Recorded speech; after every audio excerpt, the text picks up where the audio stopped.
दोस्तों माजिद मकसूद है। दोस्तों आज एक खास प्रोग्राम कर रहे हैं पाकिस्तान की जो हमारी नेशनल मीडिया है। और मैं दोस्तों से स्पेशली रिक्वेस्ट करूंगा कि जो दोस्त हमें देखते हैं वो हमें थोड़ा सब्सक्राइब भी करें, तो हमारी थोड़ी सी इंकरेजमेंट भी हो जाएगी। और हम मीडिया को जो वो फैक्ट को डिस्टॉर्ट करते हैं, उस पर थोड़ी सी हम बात करेंगे। और आज मेरे साथ मेरे दोस्त आफ्ताब अहमद गोरैया साहब ऑस्ट्रेलिया से मौजूद है। उनसे हम पूछेंगे कि वो इस मीडिया का जो फैक्ट को डिस्टार्ट करते हैं उसको कैसे देखते हैं। तो आफ्ताब साहब, सबसे पहले तो आपको हम वेलकम करते हैं। मेरा पहला सवाल ये है कि आप इस इलेक्शंस में हमारी जो सो कॉल्ड नेशनल मीडिया है उसकी रिपोर्टिंग को कैसे देखते हैं सर? जी, अस्सलाम वालेकुम। सबसे पहले तो बहुत शुक्रिया आपका कि आपने मुझे मौका दिया। माजी साहब, अनफॉर्चुनेटली मैं तो यही कहूँगा कि हमारे मीडिया का जो ज़्यादातर रोल जो है ना, वो कोई बहुत ज़्यादा पॉजिटिव नहीं है। आप इसमें हमारा मीडिया जो है, इसको आप कारोबारी मीडिया कह लें या क्या कह लें। अब इसमें मैं जो देखता हूँ ना, कि वो जो जर्नलिज्म का जो बुनियादी असूल है, इम्पार्शियलिटी, वो मुझे नज़र नहीं आती। जो भी दोस्त हमारे नज़र आते हैं, प्रोग्राम्स कर रहे हैं, या प्रिंट मीडिया है या इलेक्ट्रॉनिक मीडिया, सबके अपने इंटरेस्ट हैं। कोई हर कोई ना वो देखें, अगर आप किसी सहाफ़ी को या किसी जज को, आपको पहले से पता हो कि इसने इसका क्या फ़ैसला आएगा, या इसका जो एनालिसिस है वो क्या हो सकता है, तो फिर वो आप उसे ना इम्पार्शियल जर्नलिस्ट या अपराइट सहाफ़ी नहीं कह सकते। वो फिर आप ये कह सकते हैं कि आप ये बंदा अपने प्रोफेशन के साथ इंसाफ नहीं कर रहा। जैसे आप देख लें, मैं आपको एग्जांपल दे देता हूँ कि एक प्रोग्राम है, उधर दो एंकर, एक एंकर बैठे, दो मेहमान बिठाए हुए हैं उन्होंने, और वो सवाल कर रहे हैं, वो जवाब दे रहे हैं, और जिस पार्टी के बारे में बात कर रहे हैं उसकी रिप्रेजेंटेशन ही नहीं होगी उधर। तो ये वाली चीज़ जो है, ये ज़ाहिर करती है कि उनका कोई इंटरेस्ट है, वो कोई बयानिया बनाना चाह रहे हैं। इसी तरह उनके ये जो प्रोग्राम्स, हम क्योंकि आपने इलेक्शन के से रिलेटेड सवाल किया है, तो आप देख लें उनके जो प्रोग्राम्स मैं देखता हूँ, वो भी एक तरह की ना किसी पार्टी की एक हवा बनाने की कोशिश करते हैं। उसमें बहुत सारी चीज़ें, अभी चले मैं नाम ले देता हूँ। नजम सेठी साहब का प्रोग्राम, अभी एक दो दिन पुराना ही प्रोग्राम, तो उन्होंने नया प्रोग्राम शुरू किया, तो वो बात हो रही थी, तो वो अब देखने में नाम कितना बड़ा है, नजम सेठी बहुत बड़ा नाम, बात क्या कर रहे हैं वो, और उनकी इंफॉर्मेशन क्या है और उनका एनालिसिस क्या है। मैं बड़ी छोटी सी एग्जांपल आपको देता हूँ। वो कहते हैं पीपल्स पार्टी के पिछले इलेक्शन में 2 या 3 सीटें थी पंजाब से, तो अब वो डबल हो जाएंगी, 6 या 7 हो जाएंगी। अब ये बड़ी बेसिक इंफॉर्मेशन है। आप इलेक्शन के ऊपर प्रोग्राम कर रहे हैं और आपको ये नहीं पता कि पीपल्स पार्टी की पंजाब से 7 कौमी असम्बली की सीटें थी, 6 थी पहले, और 7वीं वो मूसा गिलानी जीते तो 7 हो गई। तो उनको भी डबल करें तो 14-15 सीट्स बनती हैं। तो वो 6-7 सीट कहते जी पिछले इलेक्शन में 2 या 3 सीटें थी, तो उनको डबल कर लें। अब ये वो एनालिसिस दे रहे हैं, उनको ग्राउंड रियलिटी का बिल्कुल नहीं पता कि पीपल्स पार्टी उधर से साउथ से कितनी सीटें लेके जा रही है, पंजाब से सेंट्रल पंजाब से कितनी सीटें लेके जा रही है। सिर्फ बात यह है कि वो एक बयानिया बना रहे हैं। वो बयानिया ये बना रहे हैं कि Peoples Party has nothing to do with Punjab politics. तो इसको आप फेयर जर्नलिज्म तो नहीं कह सकते ना। जी बिल्कुल। और यही जो है ना, ये आपके ज्यादातर मीडिया का यही हाल है। नहीं, ये आपने सही कहा। मुझे पिछले दफा मुझे याद है हम कोई और प्रोग्राम कर रहे थे, आपने कहा कि ये जो मीडिया बात करता है इसका अगर काउंटर नहीं होता है तो ये पंजाब में मैटर करता है, पंजाब में लोग इसको बाय करते हैं। ये बड़ी रेशनल सी बात लगती है, क्योंकि ये बड़े जो सीनियर हमारे जर्नलिस्ट बैठ के टीवी पे जो बात करते हैं, लेकिन उनका सारा का सारा जो थीसिस होता है या बयानिया जो होता है वो इतना बायस्ड होता है। तो इसको चैलेंज करने की आप नहीं समझते या काउंटर करने की जरूरत नहीं है? नहीं, करना चाहिए, करते हैं। लेकिन मैं आपको बता रहा हूँ ना, एक प्रोग्राम हो रहा है, 1 to 1 प्रोग्राम है, एक एंकर बैठा है या बैठी है, उसके सामने नजम सेठी बैठे हैं, वो दोनों आपस में सवाल जवाब कर रहे हैं। अब वो उस प्रोग्राम में, या तो वो अगर उस बंदे का किसी पार्टी की बात करें तो उनको लाइन पे ले लें, उनसे जवाब ले लें उनका। अब वो खुद ही एक गलत परसेप्शन क्रिएट कर रहे हैं, और गलत जो है ना, वो उनके सारे फैक्ट्स जो हैं वो भी गलत हैं, लेकिन वो उनको उस बंदे थर्ड पार्टी को अपॉर्चुनिटी नहीं है उधर। अब ये है कि वो कोई बंदा प्रोग्राम देखेगा पार्टी का, जैसे मैंने देखा, मैं कोशिश करूंगा मैं कहीं उसका मैं एक ट्वीट कर दूंगा, या कहीं मैं लिख दूंगा, यही है ना। अब वो जो एक बंदा नेशनल टीवी के ऊपर वो जो देख रहा है, और एक मैं ट्वीट कर रहा हूँ, उसमें तो फर्क है ना। उसको काउंटर करना इतना आसान नहीं है। उसको आप इश्यू टू ये पॉइंट टू पॉइंट उसको काउंटर करना इन जनरल कर सकते हैं, कि इन जनरल है ये है कि पीपल्स पार्टी का कोई नुमाइंदा किसी और प्रोग्राम में बैठा है तो वो इन जनरल बात कर सकेगा, लेकिन ये तो नहीं कहेगा कि वो नजम सेठी साहब ने ये कहा, फलाने ने ये कहा, फलाने ने ये कहा। इतना टाइम भी नहीं होता, ना ही वो जिस प्रोग्राम में बैठे हैं वो उनका वो ऑब्जेक्टिव होता है कि पीपल्स पार्टी का बंदा इधर आके अपनी पार्टी के लिए क्लैरिफिकेशन दे आके। उधर भी तो वो नजम सेठी जैसा ही कोई बैठा ना।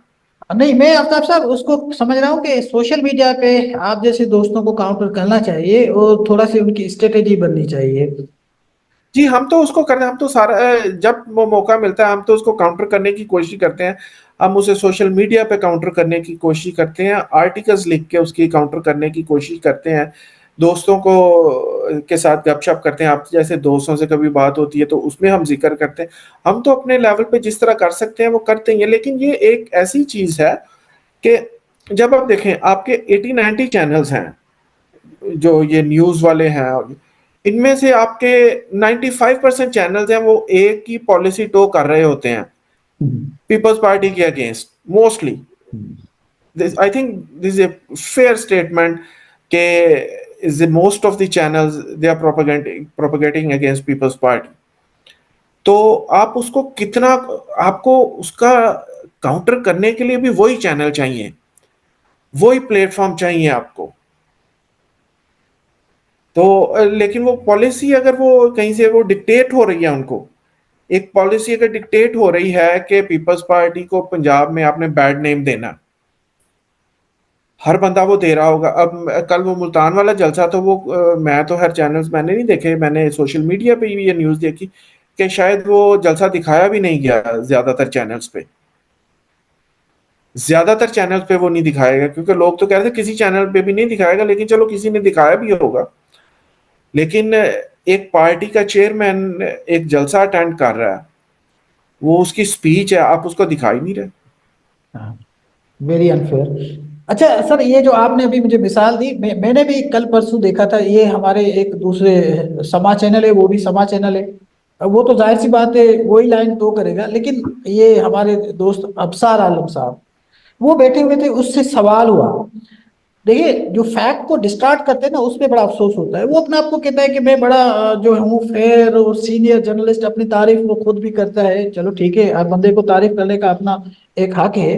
लेकिन जो ऑब्जेक्टिवली जिसको आप एक जर्नलिज्म कहते हैं ना, वो चीज हमें नजर नहीं आती। पिछले दफा उससे उससे सवाल किया गया, उसने एक मिसाल दी कि सिंध में जो एमकेएम बनाई गई, वो जियाउल हक ने बनाई उसको जमायत इस्लामी को कंटेन करने के लिए।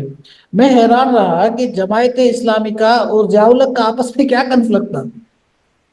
वो तो देखिए वो तो उसका हल्का इंतखाब था जियाउल हक का, जमात इस्लामी। वो तो दोनों एक ही पेज पे थे ना सर।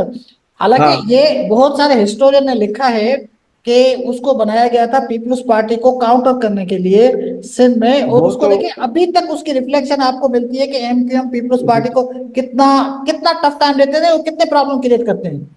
देखें, ये तो अगर कोई अपराइट जर्नलिस्ट उधर बैठा होता, अब सार आलम को मैं जो ना वो अब जर्नलिस्ट नहीं समझता, वो एक पार्टी के तर्जुमान हैं। वो उनको वो आप in the true sense journalist नहीं कह सकते अब आप। लेकिन अगर उधर कोई अपराइट जर्नलिस्ट बैठा होता तो वो बताता कि ज़ियाउल हक के दौर में एमक्यूएम जैसी जमातें या ये मजहबी जमातें जो थी, फिरका वारियत वाली जमातें, ये बनाई गई थी पीपल्स पार्टी का जोर तोड़ने के लिए, कि पीपल्स पार्टी जैसी जो नेशनल जो पॉलिटिकल पार्टी है उसको काउंटर करने के लिए लिसानी जमातें, फिरका वारियत पर मबनी जमातें ये बनाई गई। और ये आज भी वो पार्टीज जो है ना वो मौजूद हैं। और इन पार्टियों ने किया क्या है, इन पार्टियों ने नुकसान ये किया है कि इन पार्टियों ने जो एक कौमी पार्टियों को कमजोर किया इन्होंने।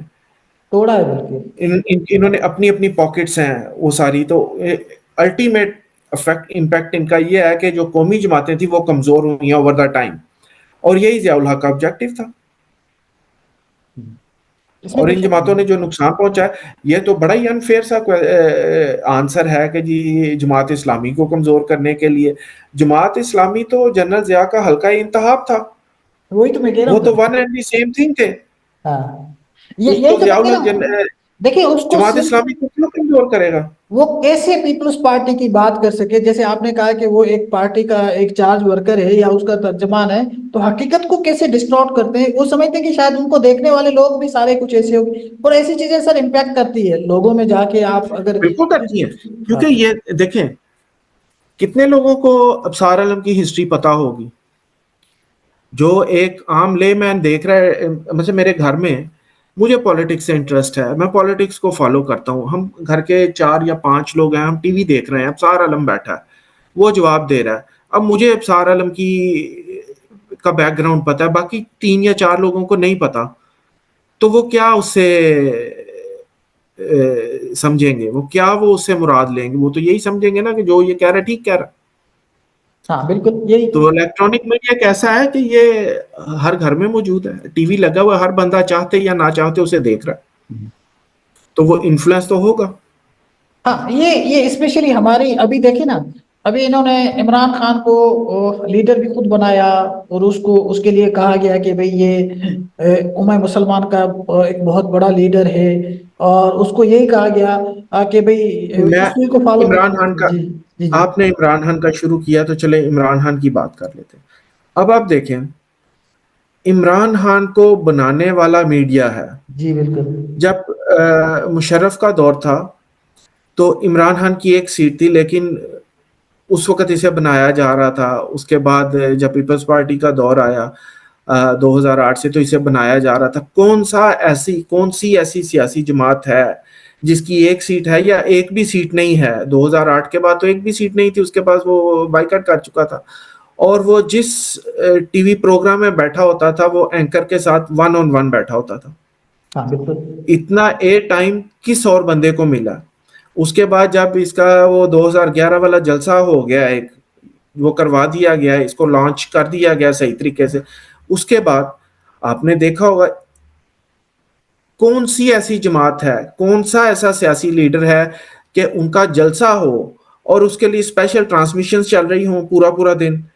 शाम को जलसा है, सुबह ये चैनल्स जो थे सारे ये ट्रांसमिशन शुरू कर देते जी, हाँ साहब अब उठ गए हैं, अब वो वर्जिश कर रहे हैं, अब वो कॉफी पी रहे हैं, अब वो लंच कर रहे हैं, अब वो जलसे के लिए तैयार होना शुरू हो गए हैं, अब लोग आना शुरू हो गए हैं, अब वो गाड़ी आ गई है, दरवाजा खुला है, वो बैठे हैं, वो जलसे की तरफ जा रहे हैं। ऐसी ट्रांसमिशन ही चलती थी ना, बिल्कुल। किसी और बंदे की ऐसी ट्रांसमिशन चलती हो? और एक बंदा जो है उसको आप 24 घंटे आप लोगों के ज़हनों में डाल रहे हो, तो फिर कुछ ना कुछ तो लोग उससे असर लेते हैं, बहुत असर लेते हैं। और यही हुआ। तब साहब मैं यही कह रहा हूँ ना, अब उसको डिसमेंटल करने के लिए भी उसी मीडिया को यूज किया जा रहा है। मतलब है कि ये कैसे हो सकता है कि आपने एक लीडर को आसमान पे पहुंचाया, और उसको अब डिसमेंटल करने के लिए, जमीन पे गिराने के लिए फिर वही मीडिया लगा हुआ है। तो ये बात तो समझ में नहीं आती कि इनका ऑब्जेक्टिव क्या है। वो तो है एक वो मेरा ख्याल कामरान शाहिद ने शायद ये एडमिट भी किया था कि हम लोग गलती पे थे, हम ऐसे करते थे, हम गलत करते थे। तो ये वही बात है जो आप कर रहे हैं हाँ, मैं वही तो कि कह रहा हूँ। ये तो बिजनेस एंटिटीज हैं। ये जर्नलिज्म तो नहीं हो रही, ये कोई सहाफत तो नहीं हो रही। ये कौन सा रियासत का सुतून है जो झूठ पे ला रहा है? हाँ जी, आपकी बात ठीक है ना। देखिए, आपने इतने बड़े एक एंकर का, एक बड़ी शख्सियत का नाम लिया, नजम सेठी का। वो तो सीधा सीधा अब डिफेंड करते हैं उसको, नवाज शरीफ को। वो भी उन्हीं के हाँ जी। रिप्रेजेंटेटिव है, कि जाहिर सी बात है, उन्होंने पीसीबी का उनको चेयरमैन बनाया। हाँ बिल्कुल बिल्कुल। इसी तरह ये है अपने, क्या नाम है, अबसार आलम। लेकिन आप देखिए, वो जो इफ्तिखार साहब है, वो कभी भी ऑब्जेक्टिवली बात नहीं करता। वो हर वक्त, आप और हम भी बात करते हैं तो कभी कभार अगर किसी को ड्यू क्रेडिट देना है तो इमरान खान को दे देते हैं ना, वो नहीं देते। वो हर नहीं देते, वक्त। नहीं देते। अभी एक और एग्जांपल ले लें। इफ्तिखार साहब की आपने बात की है, उन्होंने भी वो 300 यूनिट वाली बात की, मैंने उनको जवाब भी लिखा, उन्होंने हर जवाब क्या देना था कि वो पूछ रहे हैं। मैंने कहा यार, अगर आपने बिलावल की, चेयरमैन बिलावल की तकरीरें सुनी होती ना, तो आपको पता चल जाता कि वो बता रहे हैं कि हम कैसे देंगे फ्री यूनिट्स। हम एक्चुअली फ्री यूनिट्स नहीं देंगे, नहीं। हम सोलर सिस्टम जी देंगे जो 300 यूनिट के मुसावी बिजली प्रोड्यूस करेगा। जी बिल्कुल। अच्छा, अब एक और चीज देख लें। अभी जो पीपल्स पार्टी के चेयरमैन हैं बिलावल भुट्टो, उन्होंने नवाज शरीफ को जो चैलेंज किया है कि आओ मेरे साथ लाइव जो है वो डिबेट करो नेशनल टीवी पे बैठ के। अब मुझे बताएं कि इसमें कोई गलत बात है? ये जो बड़ी डेमोक्रेसीज हैं, जो महजब कंट्रीज है, बड़े डेमोक्रेटिक कंट्रीज हैं, ये उस जगह पे होता है कि टॉप स्लॉट के जो कैंडिडेट्स होते हैं वो आपस में डिबेट करते हैं। हाँ, चेयरमैन साहब ने भी यही बात इधर की। ऑस्ट्रेलिया में इलेक्शन होता है तो प्राइम मिनिस्टर और जो अपोजिशन लीडर होता है वो डिबेट करते हैं। इलेक्शन ये पार्ट ऑफ इलेक्शन कैंपेन होता है। अब क्यों नहीं ये सारे अपराइट सहाफी जो बड़े बनते हैं, क्यों नहीं इस चीज को सपोर्ट करते? नून लीग की तो बात समझ आती है हाँ। कि वो तो डिनायल में है, क्योंकि उनको पता है कि मियां साहब की इतनी कैपेसिटी नहीं है कि वो डिबेट कर सके। तो वो तो आगे से जो भी गलाजत वाली जबान जो है इस्तेमाल कर रहे हैं वो कर रहे हैं। और वो कहते, कभी कोई आ जाता है जी मेरे साथ मुनाजरा कर लो, कभी कोई आ जाता है, कभी कोई। छोटी सी बात है, सिंपल सी, वो कोई नहीं समझ रहा कि ये तो वजीर आजम के उम्मीदवारों के दरमियान होनी है। तो ये नून लीग की हद तक तो चलो है कि वो उनका तो इशू है। अब कोई बड़ा एंकर, किसी ने इसके ऊपर प्रोग्राम किया है कि नहीं, ये गलत बात कर रहे हैं चेयरमैन बिलावल? किसी ने इसको इस स्पोर्ट में कोई एक प्रोग्राम किया है कि ये बड़ी अच्छी बात कर रहे हैं चेयरमैन सवाल बिलावल? तक नहीं किया सर, तो सवाल तक नहीं किया, कोई सवाल सवाल तक तक नहीं। नहीं किया, सवाल तक नहीं किया कि ये इशू रेज ना हो नेशनल टीवी के ऊपर। तो इससे आप अंदाजा लगा रहे हैं इस मीडिया की गैर जानबदारी का। नहीं, आपकी बात ठीक है, मैं आपसे एग्री करता हूँ। अच्छा, मैं इसका इम्पैक्ट की अब जब बात करते हैं, तो मैं कल ही सुन रहा था, ये हसन निसार जो पीपल्स पार्टी के बिल्कुल नहीं है, उस पर तनकीद करते हैं, तो वो कल ही कह रहे थे।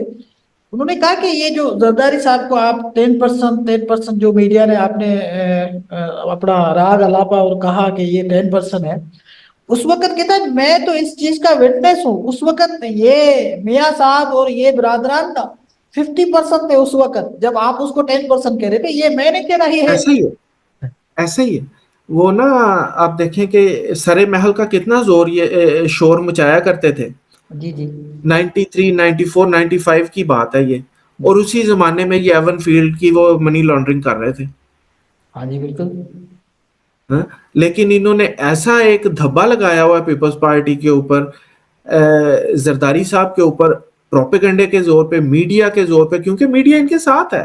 पीपल्स पार्टी के साथ तो मीडिया कभी कभी भी नहीं रहा ना, कभी भी नहीं रहा। अब आप देख लें कि पिछली 2 दहाइयों का आप देख लें, पिछली 2 दहाइयों में आप देख लें कि रेवोल्यूशन आई है मीडिया में ना, ये इलेक्ट्रॉनिक मीडिया जब से आया है। तो मीडिया के लिए सबसे अच्छा दौर जो अगर कोई रहा ना, तो वो पीपल्स पार्टी का रहा 2008 से 2013 के दरमियान। कि इन्होंने, इस मीडिया ने जरदारी साहब के ऊपर, पीपल्स पार्टी के ऊपर वो गलाजत उछाली है, वो गलाजत उछाली है। एक भी चैनल कभी बंद नहीं किया था उन्होंने। नहीं, कभी नहीं कभी किया। किसी सहाफी को कोई ऐसी उन्होंने बात नहीं की। सर, आप उसके कामरान बाद खान वाले शायद दिन, मसूद के प्रोग्राम आपको हाँ याद होंगे। हाँ हाँ बिल्कुल। वो अजब करप्शन की गजब कहानियां, किधर हैं वो कहानियां? कौन सी कहानी, किधर गई वो कहानियां? आप बाद में उसके देख लें, मियां साहब का दौर देख लें, और उसके बाद इमरान खान का दौर देख लें। इमरान खान का तो खैर वो वर्स्ट दौर था जर्नलिज्म के हिसाब से। तो लेकिन ये वही मीडिया है जो इन लोगों से जूते भी खाता है, सॉरी टू से। ये इन लोगों से, जब इन लोगों की गवर्नमेंट आती है तो जूते भी खाते हैं इससे इनसे, लेकिन फिर गाते भी इन्हीं का ही हैं। नहीं इन आपको, लोगों के खिलाफ जब भी कोई एक्शन हुआ, कोई ऐसी चीज हुई, तो आवाज अगर किसी ने उठाई है तो वो पीपल्स पार्टी ने उठाई है। जी आफ्ताब साहब, मैं आपको बता रहा था कि ये नजम सेठी को, आपको तो याद ही होगा, इसको नवाज लीग की हुकूमत में उठाया गया था। इसके हाँ, एक 99 कॉलम पे, में, हाँ, इसको ये कह रहा था कि ये, 98 99 की बात, हाँ कहते हैं, मैं 98 तो 99 की बिल्कुल बात। हाँ मरने वाला हो गया था। अच्छा, मैं इससे हाँ एक एक बात और मुझे याद आ रही है। ये आपको याद होगा ना कि जब जरदारी साहब के लिए कहते थे कि इनके घोड़े जो है वो मुरब्बे खाते हैं, बादाम खाते हैं, क्या क्या खाते हैं, तो आपको, आप तकरीर भी बीबी की आपको याद होगी, उसने तकरीर की थी कि जी भाई आप मुझे वो घोड़े लाओ जो बादाम और मुरब्बे खाते हैं, दिखाओ तो सही। जी जी तो ये जी। मतलब है कि ये इसका जो इम्पैक्ट होता है ना, उस वक्त तो सारे यही कहते थे कि जरदारी साहब के घोड़े मुरब्बे खाते हैं और ये बादाम खाते हैं, पता नहीं क्या क्या खाते हैं। जी बिल्कुल, वो तो बड़ी पॉपुलर स्पीच है। एवरी नाउ एंड देन हम उसे सोशल मीडिया पे देखते रहते हैं। लेकिन बात यह है कि वही बात कि ये प्रोपेगेंडा था, और बीबी ने कहा, बीबी ने उस वक्त कहा था कि वो तो है, बीबी ने मीडिया से रिलेटेड नहीं बात मैं कर, दूसरी बात का वो तो ये कह रही थी ना कि आप जिन लोगों के हाथों में आज खेल रहे हैं, ये कल आपको इसका पता चलेगा, और फिर वो मियाँ साहब को पता चला। लेकिन हाँ मीडिया इसमें बराबर का साथी था। इस ये जो सियासतदानों को गंदा करने वाली जो गेम थी उस वक्त, चूंकि पीपल्स पार्टी ऐसी जमात थी जो, जिसे अवाम की पार्टी उस वक्त चारों सूबों में थी, पीपल्स पार्टी स्ट्रांग थी चारों सूबों में, बीबी जिंदा थी, तो उस वक्त समझा जाता जाता था कि ये पीपल्स पार्टी है जो अवाम की बात करती है, इन लोगों को गंदा किया जाए, और वो किया जाता था, और मीडिया इसमें पेश पेश था।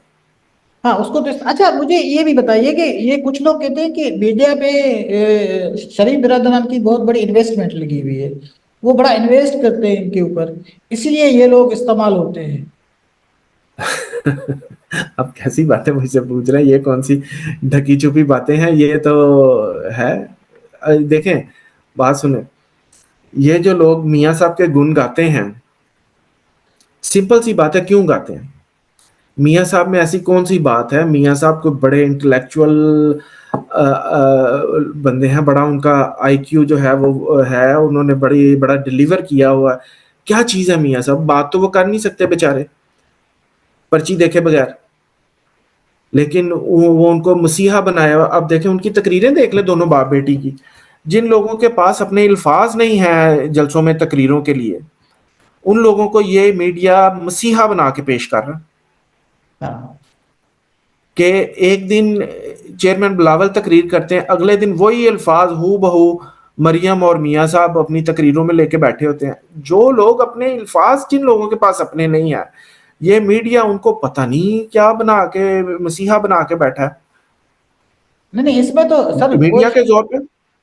इसमें तो कोई शक ही नहीं है, वो कॉपी करते हैं। अभी उन्होंने जो मैनिफेस्टो दिया है उसमें भी उन्होंने कहा है कि 1 करोड़ हम नौकरियां देंगे। अब बताया नहीं है कैसे देंगे, लेकिन उन्होंने बता दिया। अच्छा, एक चीज और भी मैं आपको, आप इस पे भी भले कमेंट कीजिएगा। दूसरी जो कॉपी करते हैं वो बेनजीर भुट्टो शहीद के लिए कहा जाता है कि चारों सूबों की जंजीर, अब वो उसको भी वो कॉपी करना और एमुलेट करना शुरू हुए हैं। आप मुझे बताएं, इस मियाँ चारों की तो, सूबों की आवाज। हाँ तो मुझे बताएं कि इनकी तो एक भी सीट नहीं है सिंध में, नवाज शरीफ की। देखें, अब बात सुने, पीपल्स पार्टी ने, चेयरमैन बिलावल ने चारों सूबों में जलसे किए हैं। पीपल्स पार्टी ने बलूचिस्तान में जलसे किए हैं, केपीके में जलसे किए हैं, पंजाब में बेतहाशा जलसे किए हैं, सिंध में जलसे किए हैं। इससे पहले, जलसों से पहले, चेयरमैन बिलावल ने चारों सूबों में वर्कर्स कन्वेंशन किए, चारों सूबों को उन्होंने टच किया। मियाँ साहब ने सिंध में कितने जलसे किए हैं? एक भी नहीं, आया भी नहीं। बलूचिस्तान में बलूचिस्तान में कितने जलसे किए हैं? एक भी नहीं। सिंध और बलूचिस्तान में एक भी जलसा नहीं किया उन्होंने।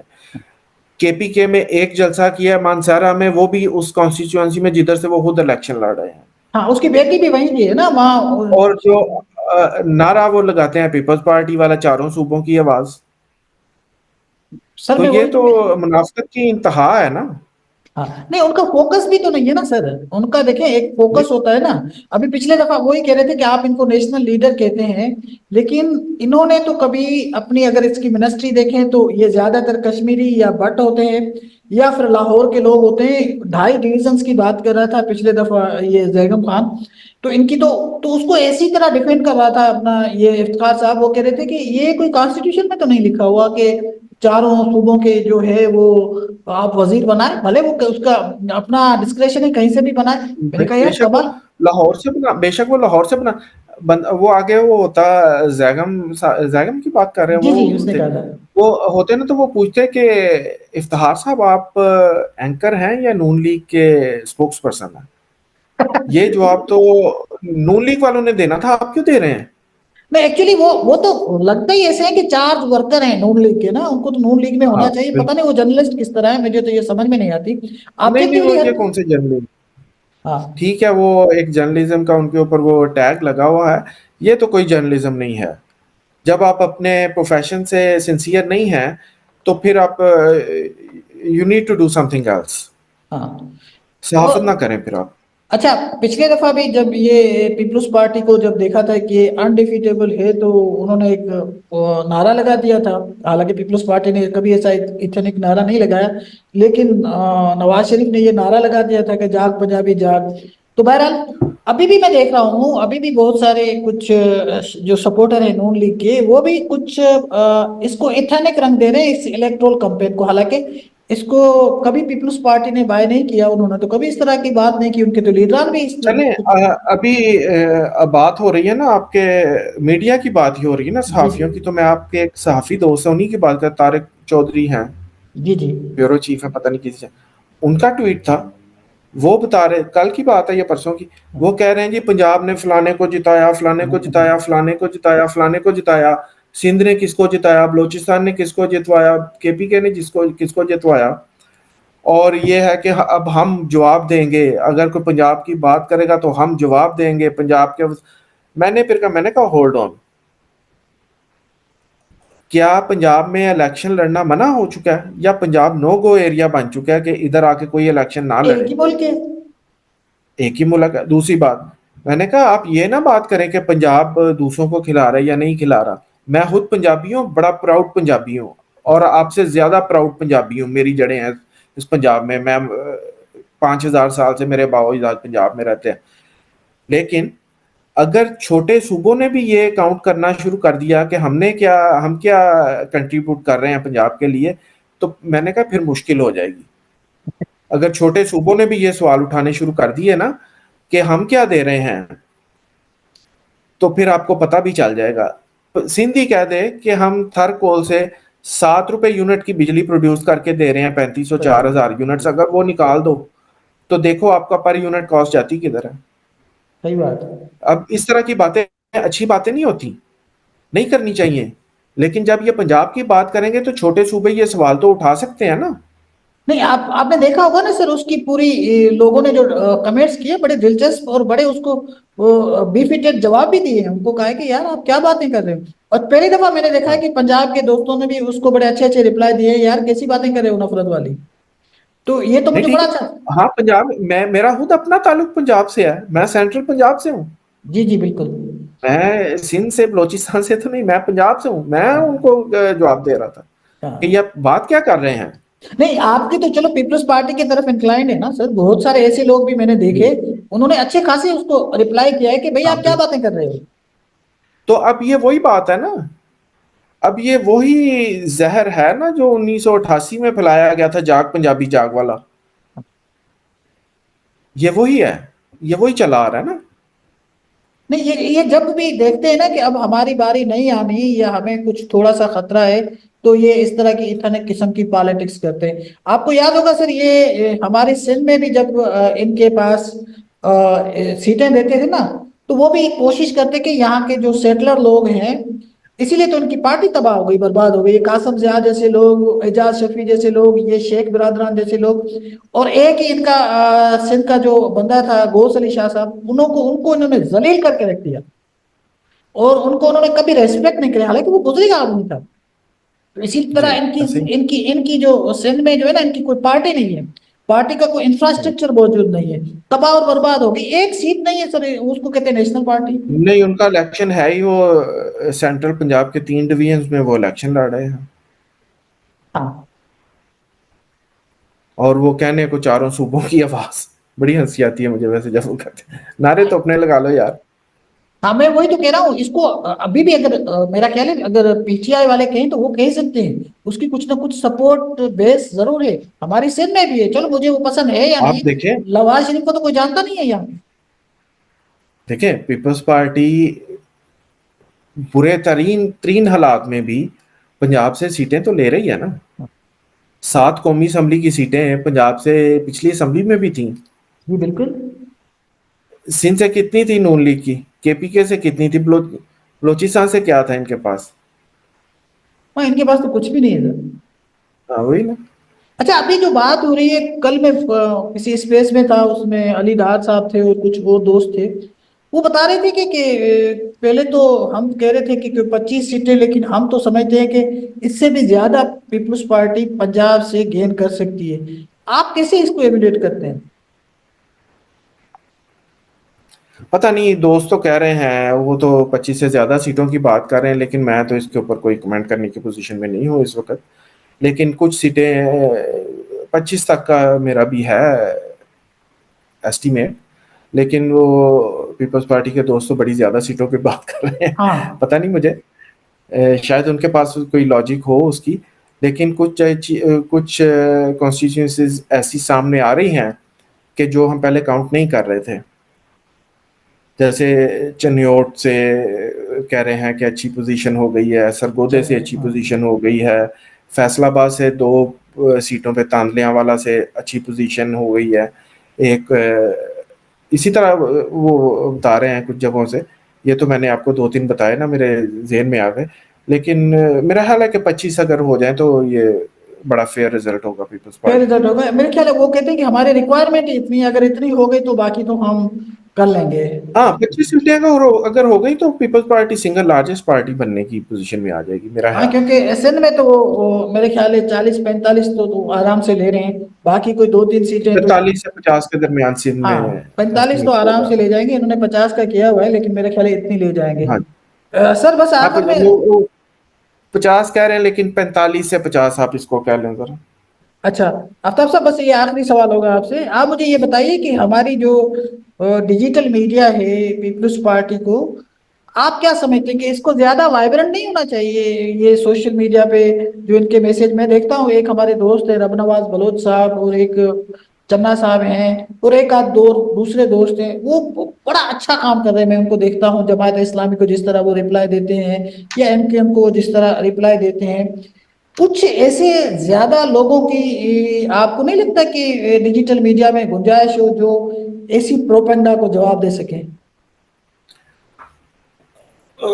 देखिए, डिजिटल मीडिया वाले कोशिश तो बहुत कर रहे हैं, कंटेंट तो बहुत दे रहे हैं। वो जो कंटेंट सोशल मीडिया पे शेयर हो रहा है इस वक्त, वो डिजिटल मीडिया से आ रहा है, और वो इतना ज़्यादा है कि आप उसे शेयर नहीं कर सकते। इतना ज़्यादा वो कंटेंट उन्होंने बनाया, वीडियोस हैं, तस्वीरें हैं, पोस्टर्स हैं, सारा कुछ है।